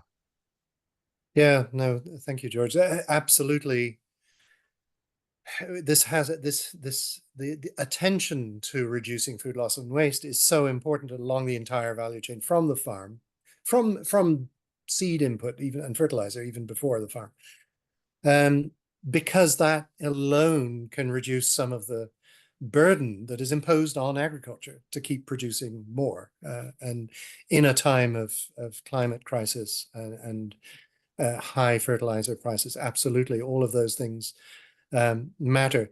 Yenisam Wari just suggest, you know, are there funding opportunities for innovators, SMEs and beyond, for reducing food loss and waste? And there are an increasing number of prizes and awards and competitions and challenges that try and engage entrepreneurs in this space. The challenge is always scaling up innovations, how to there's lots of interesting ideas. Some of them are technologies, some of them are best practices, but bringing them to scale through either commercial avenues or public procurement is not always easy. And I think we need more innovation ourselves in this space.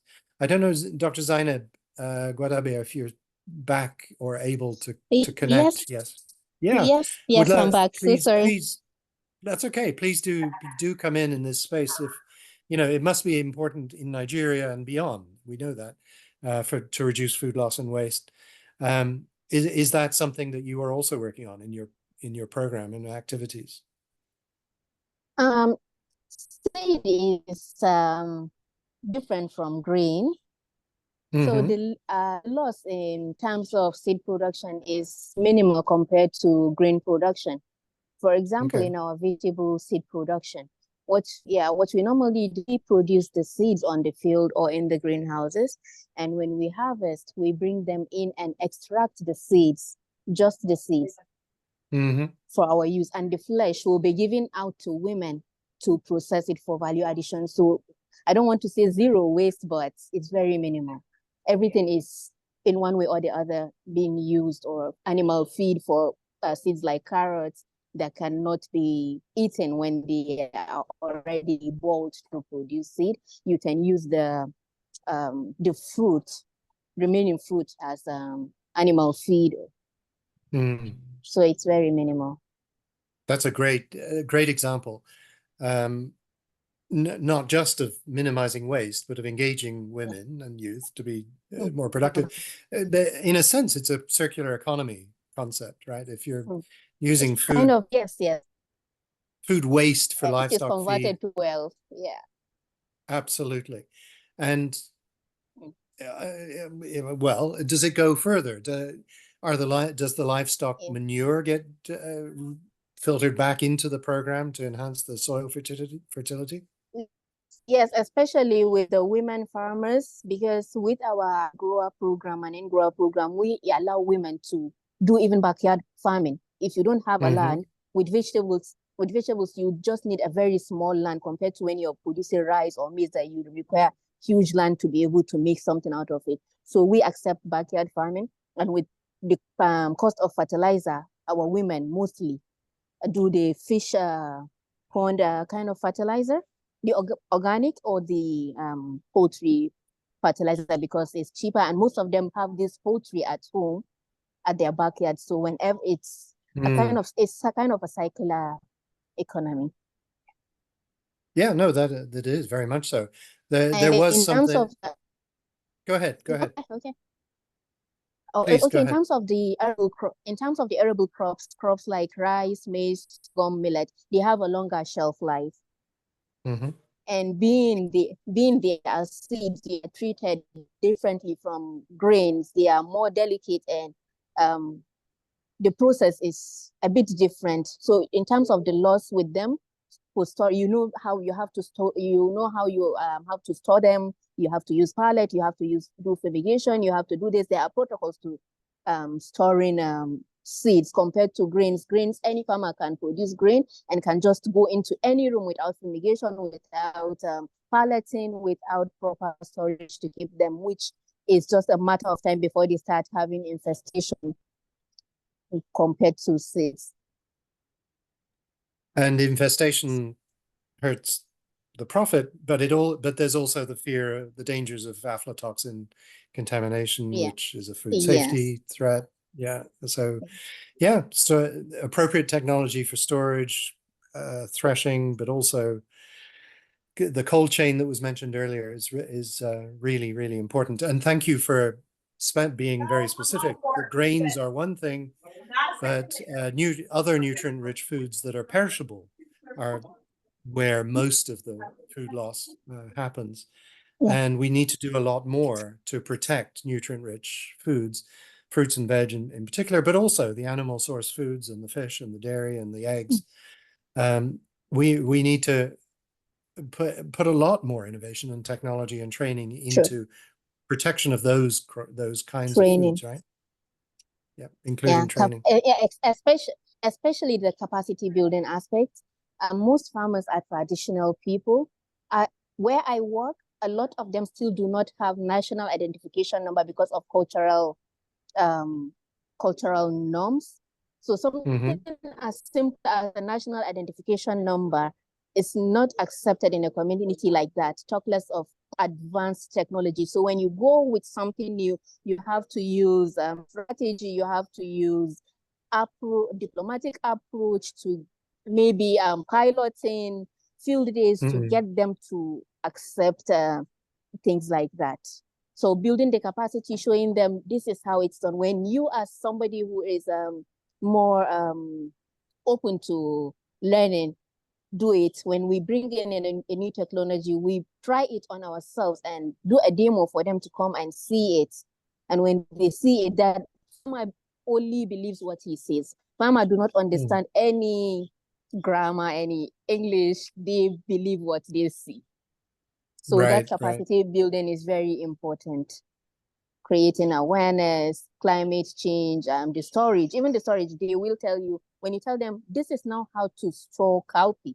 If you want to store cowpea, you have to do this. The first thing a traditional farmer will tell you, I've been doing this before your father was born. So you cannot come overnight to tell me to change my ways. So I have to do it, store it properly. He will store it his way. So next year, if he sees I did not get any infestation, he will ask you, how did you do it? So. Customized demonstration, yes, is an important and very effective form of communication. Very effective. Now you mentioned climate, and there was Emma was talking about the need for improved or new technologies. There was a comment in the chat that a lot of agribusiness players lack customized climate smart technologies, not just climate smart seeds, but climate smart agribusiness technologies. Is that something you would share? Yeah, so for the climate smart technology, like I said, our farmers are very traditional and conservative. When they are used to something, they want to stick to it. For example, now there is a provitamin A maize, a yellow maize that we are promoting, and there is another maize that they are used to. So the provitamin A maize is early maturing, 90 days, and the traditional 120 days. So when you come with it and tell them, I want you to, this is a climate smart variety that is early. So even if rains goes early, you will be able to harvest your maize in good condition compared to the 120 days. A typical farmer will tell you, I don't know it and I'm not going to try it because I'll buy fertilizer, I'll put in labor, I'll buy herbicides, pesticides. I'm not willing to risk that. Unless you try it and they see it, then they adopt it. Right. So I'm just going to ask, time is beginning to get short. Each of you a last question relating to a question that just came in, which is essentially that young Africans, it's not just Africans, actually young people aren't always enthusiastic about agriculture. That's the same in many northern countries, enthusiastic about a livelihood in agriculture. They've seen their parents and grandparents struggle, especially now during climate change. What can we do, not just to encourage them to think about agriculture, not as a livelihood, but as a business? So that's one side, but also to better tie them into opportunities in value chains that still are in food value chains that still allow them to have maybe a joint livelihood. Maybe some of it is on the farm, maybe some of it is off the farm, but to raise incomes in both sectors, if you like, going forward. So maybe start with George. Is this something you were thinking about, how to link ag productivity growth with economic opportunities in rural areas, not the cities, so that there are opportunities for youth going forward? Thanks, Dr. Webb. This is an important question, but I wanted to mention something that I think is worth underscoring before I respond to this, but it's also related. One, I think the entire discussion we are having here is, requires policy pieces that then provide an enabling environment for us to be able to execute all aspects of, interventions, that have been mentioned by different speakers here. So I think even as we make progress in this discussion, the need for us to advocate for, context-based policies that then can help us enable each and every, population demographic to really support agriculture and also be involved in agriculture is critical. And that plays to the question that you've asked. We need policies that then can encourage young people to engage in agriculture. And we've always said that make agriculture sexy so that young people can actually engage in it. But the key thing is which aspects, when you look at production all the way to distribution into consumption, young people can engage at different levels of the agricultural value chain. And this is what we need to really be able to pinpoint for young people so that it's not about, having a djembe and going to the farm. You can young people can participate in packaging, young people can participate in processing, young people can participate in, distribution, which most of them are doing through different, online platforms. You look at Uber Eats, who is engaging in, making sure that, food moves from one place to the next place where we find the consumer. It's young people. So I think the key thing is a mindset change so that we can see which part of value chain you can actually play a critical role. If you are not in the production, you can be in the distribution. You can also be in the packaging, and this is how we can be able to attract young people into agriculture. The second part is technology. Who are the drivers of technology? It's young people. So by embedding technology as part of agricultural production, then it means we are bringing youth into play when it comes to what they can do in supporting agricultural production, but also making sure that they can earn an income out of it. And finally, access to credit. A lot of time, access to credit is a big issue for young people. What we must make sure, and this goes back to the policies, that the policies are enabling young people to be able to access credits. In the banking system, in many African countries, require a national ID. A rural person might not have a national ID to be able to access credit. What form of informal systems that can help young people access credit is key in ensuring that we can be able to bring young people into agriculture. The African Development Bank is pro young people, when it comes to SMEs and agri SMEs, and I think this is the way to go. We'll continue using agri SMEs to create employment, to ensure that production engages young people at all levels. Thank you. Yeah, thank you. Thank you, George. Very well said. Emma, would you like to have a last crack at what will it take to promote, to lift all livelihood activity, not just ag, but non-ag as well, so that youth, women, everyone can have greater incomes and purchasing power?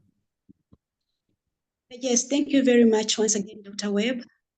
One of the most critical things that we really must do to be able to lift everyone up is to basically plug into one ecosystem. What I mean here is that, for example, like the word TEJATI, the acronym for the innovation that the ministry is undertaking is transforming ecosystems for jobs in agriculture through technology and innovation. When a youth is within a particular value chain, for example, they decide they want to do threshing, what is the ecosystem around that is able to ensure that this youth can sustainably continue threshing and making money and having the money in their pocket?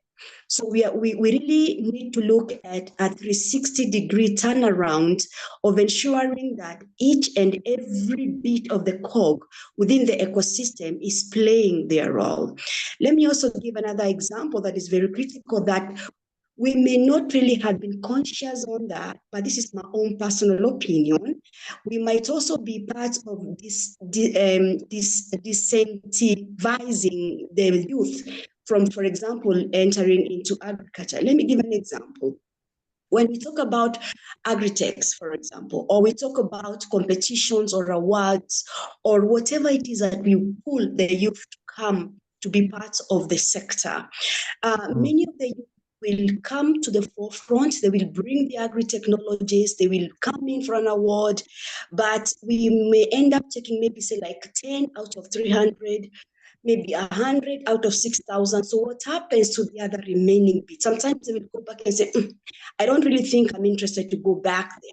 So there is need to look at the entire 360-degree ecosystem, put also policies and regulations that are able to ensure that the moment we engage youth, how do we also look at the ones that we never spoke to after calling them on board? Another bit that I would also want to add is the issue that is talking about getting the ideas or even the voices from the very, very local level, the village level, the ward level. When we're able to intentionally go to the ward level, the village level, the school ecosystems, and then move all the way up intentionally and decentralize that with using technologies like the AI, then we are able to achieve what we're looking for from a very, very high level after bringing the summation of all. Furthermore, there is so much that youth are able to do when it comes to AI technologies. And I think for us, this is something we need to look at very critically. But last and not least, also being as human and as passionate as possible, because there is nothing as dignifying to a human being than being unable to feed oneself and feed the one that is just right next to you. So I think also putting some humanity in what we do as practitioners and also as workers and as Kenyans, as the globe and as Africa is very keen on that. Thank you so much, Dr. Webb. Back to you, sir. Nice point. A nice point indeed. Let's not forget our humanity and our passion, our shared passion for feeding our families, but also the joy that good food, meals, conviviality brings to all of us. Dr. Guadabe, would you like any final words on what we've been discussing here? Yeah, actually, this is my favorite question. You touched where I want to talk about. Good. So, a lot of youth pull away from agriculture because people like you do not paint it to be a fancy business like you paint the lawyers, the doctors, and engineers. They kind of see it as when they say you are a farmer, it's a dirty man's job, or how can I make money out of farming? So I went to my daughter's career day, and all the children, I want to be a pilot, I want to be a doctor, I want to be a fancy jobs. Who wants to be a farmer? Just one person. And I'm sure she said it because she didn't know what a farmer is. She just raised her hand. Nobody wants to be a farmer because the whole world paints farming as a poor man's job, a dirty man's job. So we have to package it well and make it look as fancy and attractive for them to be on TikTok. Hey, this is my soilless farm, the Gen Z kind of business. Make it as fancy as possible. Another thing is catch them young. At a very young age, you have to start showing kids farming is not for survival. Farming is a business just like every other business. Once you take it seriously, it's going to pay the bills and might even buy you a Ferrari or a Rolls Royce, who knows? So another thing is access to credit. Most of the youths coming up that are interested in farming, they are interested in all the soilless farming, all this beautiful stuff. Right. And if they go to the bank, they will tell them, we cannot loan you money because you're just starting. That is one thing. Another thing is, where is your collateral? Another thing, farming is very risky, so we cannot take it. We don't fund risky business. Farming is risky, obviously. So another thing is integrating technology in farming. When you bring in technology, it will attract a lot of youth to participate in. And another thing is mechanization, because the youths coming up are very posh and they don't want to suffer, they don't want to struggle. They like mechanization, wearing their Ralph Lauren, their Tom Ford with a suit on a tractor. That's the kind of life they want. So catch them young and create role models for them. Thank you. Thank you. Thank you very much. Well, thank you, actually, all three of you, Zainab, Emma, George, for your very, very compelling arguments, your thoughts. Yes, we have to make agriculture and beyond the agri-food system fancy, understood to be a profitable business. It's not just an inherited livelihood from your grandparents, and it's something that can be and should be looked up to, rewarded, deemed to be part of our humanity. I mean, the early days of social media, I remember were all pictures of photographs of my latest meal in the latest restaurant. Look what an amazing meal I'm having. But where did that come from, that meal, right? You work all your way back down to the farm.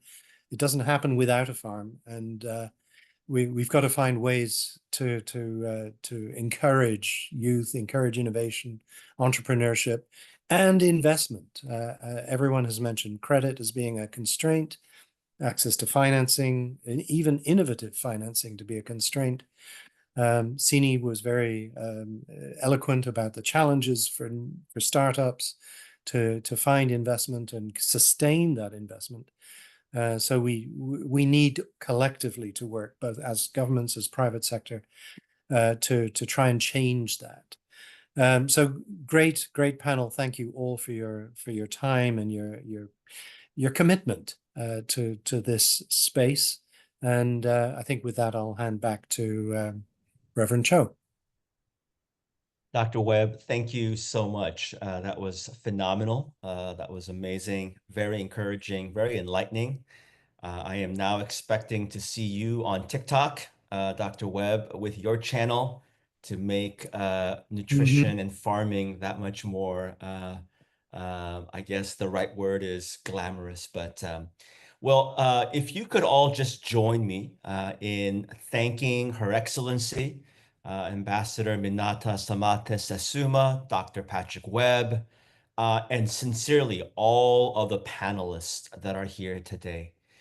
Your voices are particularly important because we want to make sure that you who understand your context, your culture, your scenario, much better than we can ever understand. We want to make sure that we can amplify your voices. It's been a wonderful discussion today on strengthening African nutrition, food security, and agri-foods SMEs. I'm grateful not just for our panelists, but I'm also grateful for you right now who have joined us for our particular discussion. And I hope that for those who receive the recording, you might take the initiative of passing it on to someone that you might think would find this discussion helpful and encouraging. I really believe that when we share our information, our knowledge, our expertise, our experience, the power of social capital should not be limited or underestimated. And as you all know, just showing up is important, but it is not the only step. It's just the first step. I hope you'll come away from this with a better idea of the incredible contributions and challenges faced by small and medium enterprises, their innovations that spark hope in our hearts, and a clear understanding of how crucial they are to Africa's sustainable growth. A word to our entrepreneurs here. I want to encourage you to keep making your voices heard and tell your communities and the world about the work of your hands toward improving our world. I've seen a couple of you share your LinkedIn profiles in the chat so that we can stay connected. Let's continue to do that. And I also want to ask those who are in the audience right now that if you happen to be in DC on October 17th, Bread for the World is hosting our upcoming Hunger Hotspot briefing series on the heels of World Food Day in partnership with UNICEF and AGRA. You are most welcome to come join us for that. We also have a briefing on some of our work around AGOA, the African Growth Opportunity Act, and I believe that will be shared on the chat function for those that are interested. I think it is good for me to land the plane at this time. It's been a very full, robust 2 hours. On behalf of Bread for the World and the African Food Changemakers, thanks again to all of our speakers, our moderators, our panelists. We're honored to have had you and wishing you all health, purpose, and impact. Thank you so much. Blessings. Thank you all. You all, bye-bye.